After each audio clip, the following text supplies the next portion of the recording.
প্রথমবারের মতো অংশ নেওয়া শক্তিশালী দক্ষিণ কোরিয়ার বিপক্ষে নামার আগে শুভ সূচনা করার চাপে ছিল ডিফেন্ডিং চ্যাম্পিয়ন বাংলাদেশ।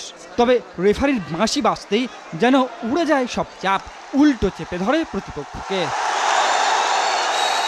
রেইডে মিজানুর ও আর্দুজ্জামানরা কোরিয়া শিবিরকে নাস্তানাবুদ করে ছিনিয়ে আনেন পয়েন্ট, একে একে আদায় করেন 5টি লোনা। আর প্রতিপক্ষ আক্রমণ প্রতিহতে মুন্সিয়ানা দেখান জিয়া সবুজরা, ফলে পয়েন্ট নিয়ে ফিরতে পারেননি কোরিয়ান রেইডাররা।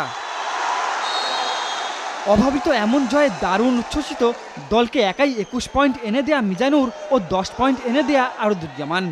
শুরু থেকে আমরা টাইট খেলবো, আমাদের মাঠ, আমাদের দর্শক সবকিছু আমাদের, আমরা যেন কোনোভাবেই ভয় না পাই, আমাদের ভিতরে যেন কোনো ভীতি কাজ না করে, আমরা যেন রিল্যাক্সে খেলতে পারি। তো আলহামদুলিল্লাহ শুরু থেকে আমি মোটামুটি সেভাবে শুরু করেছিলাম। তারপরে মিজান যথেষ্ট সাপোর্ট দিয়েছে, ডিফেন্স অনুপাতে যথেষ্ট ভালো খেলেছে। ওভারঅল সবাই ভালো খেলার কারণে এত সহজ জয় হয়েছে। আসলে এত সহজ জয় পাবো আমিও কল্পনা করিনি। 3বারের চ্যাম্পিয়ন বাংলাদেশ টিম, এবার 4র্থবারের আসর। ইনশাল্লাহ প্রথম ম্যাচেও আমাদের ভালো হয়েছে, সবাই সবার ভালোটা দিয়ে খেলতে বসছে। ইনশাল্লাহ পরের ম্যাচগুলো আমরা জয়ের ধারা অব্যাহত রেখে 4র্থবারের মতো চ্যাম্পিয়ন ধরে রাখবো ইনশাল্লাহ।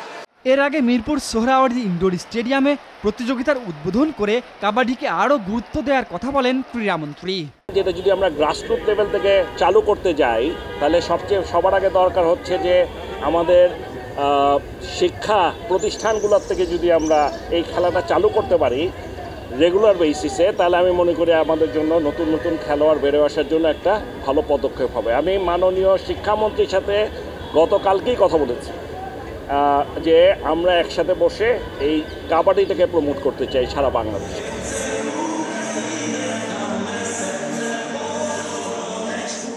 খেলা শুরুর আগে সাংস্কৃতিক পরিবেশনায় দর্শকদের মুগ্ধ করে পুলিশ সাংস্কৃতিক দল ও গাজীপুরের সরকারি শিশু পরিবার।